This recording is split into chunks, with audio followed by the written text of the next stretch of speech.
This is Eye of the Storm, a St. John's video series presented by Tri-State Cadillac. Welcome back to Eye of the Storm. I'm Dexter Henry, joined by the great New York Post St. John's beat writer, my guy Zach Braziller. On this edition of Eye of the Storm, we're going to talk about the Johnnies and their start to the 2025 season. But Zach, I don't say this, it's kind of too late to say this, but Happy New Year to you, because it's the first time I've seen you. Wow, we broke the January 7th rule. We did. I broke my own, not my rules, the Larry David rule. I broke the rule. I usually don't say it, but because you're such a good friend, I had to wish you a Happy New Year. Well, Happy New Year to you, too. I'll break the rule also. There you go. Thank you. Now, look, St. John's, they're off to a good start here in this calendar year of 2025. What has been the biggest factor in their recent success thus far? I mean, it's been defense. You know, it's really been their kind of MO all year. Is they're a really good defensive team. They're a really good rebounding team. They play really hard. They beat Butler despite shooting 1 of 21 from 3. And they come back, and I thought it was one of their best games of the year. They won at Xavier by 10. It wasn't even that close. They're up 18 with 5 minutes left, and now here they are, 4-1 in the league, second straight year, 13-3. Big game tomorrow night at the Garden. We're probably going to be around 17, maybe 18,000. This schedule is soft the next few weeks. They have a chance. Now, Villanova's playing well, but it's a home game. They have a chance to kind of really make hay this month and really establish themselves. Yeah, and that's what has the Johnny fans excited here. They have a chance to make some noise this month, as Zach said. But you mentioned the Xavier game. Earlier this week, we saw them against Xavier. They get the win. They take care of business, but they struggled with their three-point shot. How have they been able to overcome their woes from downtown and still win these games? Yeah, Patino said it a lot recently where it's like kind of defies statistics that they are, 13-3 with being one of the weaker three-point shooting teams in the country, and it's twofold. Number one, their defense. They're number 6 in defensive efficiency, which is the highest, I can ever remember St. John's being.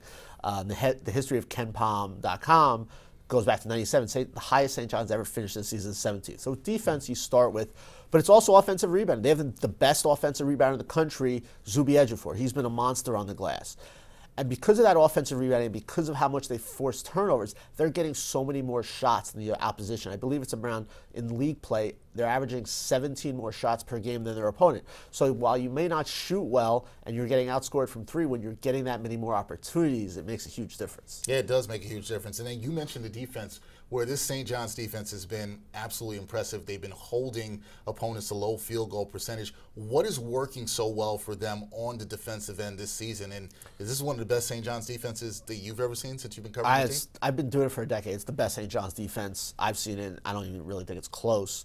There are a few things they do well. They're really big positional size. Now, their center's only 6'9", Ejiofor, but they can go Kadari Richmond 6'6" at the 2, R.J. Lewis 6'7", Aaron Scott 6'8".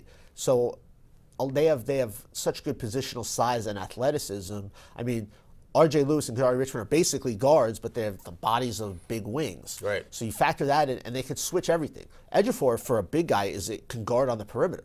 You could switch a guard on him, and he's going to defend the guy and stay in front of him. That's something they really didn't have last year. So it's the switchability. They're incredibly athletic. They really, they're forcing 16 turnovers per game. So it's being a good rebounding team. It's being able to keep guys in front. And when teams go into the pick and roll and they switch, St. John's basically is positionless on defense. They can switch everything. Yeah, they can, and that's been the impressive thing to me too, Zach, the ability to force turnovers, like you mentioned there. That's been such a good mark for them this season. Now, when you look at the team where they're at, we're just right past the midway point of this season. How do you evaluate the St. John's teams at this point of the season compared to your preseason expectations? I'm putting it on you because you talked about what you thought they could do in the preseason. So now we're at the halfway point of the season. How are you evaluating the St. John's team? Yeah, look, I think they're on their way to being a 5 or 6 seed in the NCAA tournament.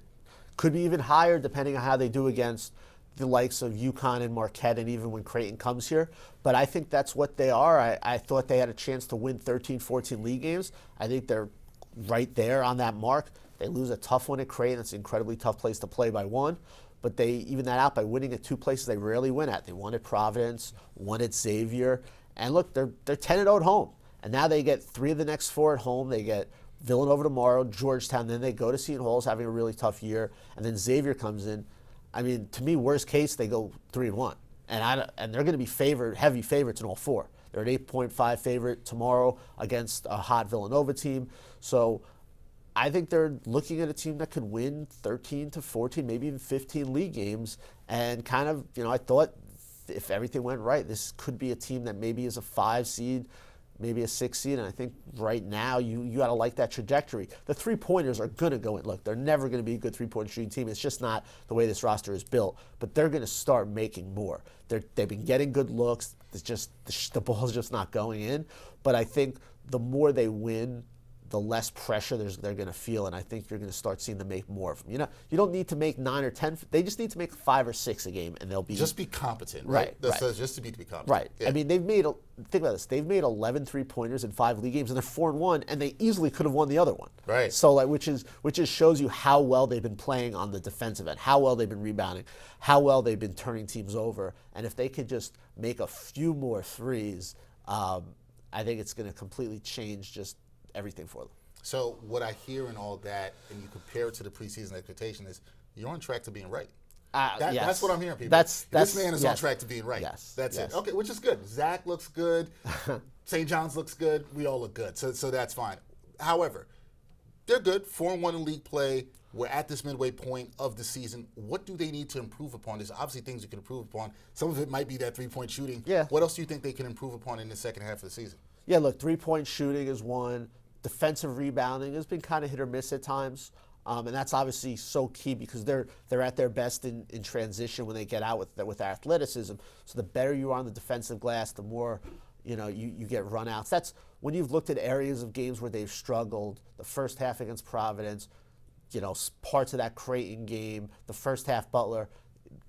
Big part of that's been their defensive rebound. And I thought that was really where they lost that Creighton game. They got off to a great start. They're up 11. They give up about 3 or 4 second chance shots, lead to threes, and Creighton got back in the game that way. They're so good defensively, but when you don't take care of the defensive glass, you give out teams other opportunities that really hurts you. So I think defensive rebound, and look, you want to see more from Kadari Richmond. He's been much better of late. He was great at the end of the Butler game. I thought Xavier was one of his best games, 12 points, 6 assists, 4 rebounds, 3 steals. I think he's starting to come around. When he's more aggressive and he's creating, you're going to get even more open shots between him and Davon Smith in the lane. So I think you want to see Kadari Richmond kind of continue his evolution. And look, and depth is obviously a concern. Look, Brady Dunlap, their reserve forward, who's probably their best shooter, might not come back this year. He's had a broken hand. Now he has an abdominal tear. We don't know if he's coming back. Jaden Glover, a freshman who probably is one of their better shooters, has a bone bruise in his wrist. He's missed the last few games. Doesn't look like he'll play. So right now they don't have a lot of depth. Now Glover should be back soon. That'll help. But right now you have your 6 main guys with Smith, Scott, Richmond, Wilcher, Lewis, and Ejiofor, and then you have Ruben Prey and Vince Iwuchukwu are your 2 kind of backup bigs. But you're really basically 7 or 8 deep. You would like to see. I think Glover's going to. I said this in the preseason. I think he will have a role on this team. And before he hurt his wrist, you were starting to see a little more of that. So I think kind of getting a little more of the bench is key because right now they don't have a lot of depth. Yeah, you don't want those guys to burn out as you go further into conference play. Now you mentioned this big game against Villanova on Saturday. I got a 2-part question for you here because St. John's fans and you out there, I know you guys are excited. You want to see this team back in the top 25. They were there earlier, Zach. Fans want to see them get back into this top 25. If they beat Villanova on Saturday, do you think that can get them back into the top 25? And then what are the keys to them getting a win against Villanova at the Garden on Saturday? I think they win this game and they do it impressively. I think they have a very good shot. Now, look, a lot of the top 25 depends on who loses, and obviously so many of these teams play this weekend. So that you have to take that into account, but they're still pretty close. I think they were around 31st in the most recent AP poll. I think you win this game in a commanding fashion, you have a very good chance to get into the top 25. I don't think it's a guarantee, but I think they have a very good shot at it. And then look, to me, Villanova's a little like Xavier. I think they're better than Xavier, but they're similar to Xavier. They don't really have a rim protector. They don't have the same positional size as St. John's. I think St. John's could really hurt them on the glass, could hurt them getting into the lane. I would expect Villanova to play a good amount of zone, make St. John's shoot threes. At some point, they're going to start making more threes. Maybe it's tomorrow. And the other thing is, I think you don't want to look, Eric Dixon, one of the best players in the country, is probably going to score his points. Patino mentioned that in our availability today. The key is you don't want the other guys. Villanova is the best 3-point shooting team in the league. St. John's, against Xavier, one of the I think number 2 or number 3 in the league at shooting threes. St. John's really ran them off the line, held them to 4 of 18 from 3. Now, some of them were just missed shots, but I thought they defended the 3 well. They've done the same thing against Butler, against DePaul. They're gonna have to run Villanova off that 3-point line. You don't want them to get hot and hit 13 or 14. I think that's really Villanova's avenue to winning this game, slowing the game down and hitting a ton of threes. All right, we'll see if St. John's can have another good defensive performance against the Villanova Wildcats on Saturday at the Garden. This man, he will be there. That is Zachary Rizzolo, who does a great job of covering the St. John's Red Storm for us here at the New York Post. No exotic trips for you, Zach, at this time of year. Just some. Wait, Omaha, Cincinnati don't count? Nah, that doesn't count. We had like a foot of snow in Cincinnati. No, if you can't go to a place where you can get a tan, it absolutely doesn't count. I think, we might need them to add like a San Diego State or something. Yeah, you might need that at this point, especially how cold it is here in New York. Zach, appreciate you joining me as always on Eye of the Storm. We'll catch you guys next time on New York Post Eye of the Storm.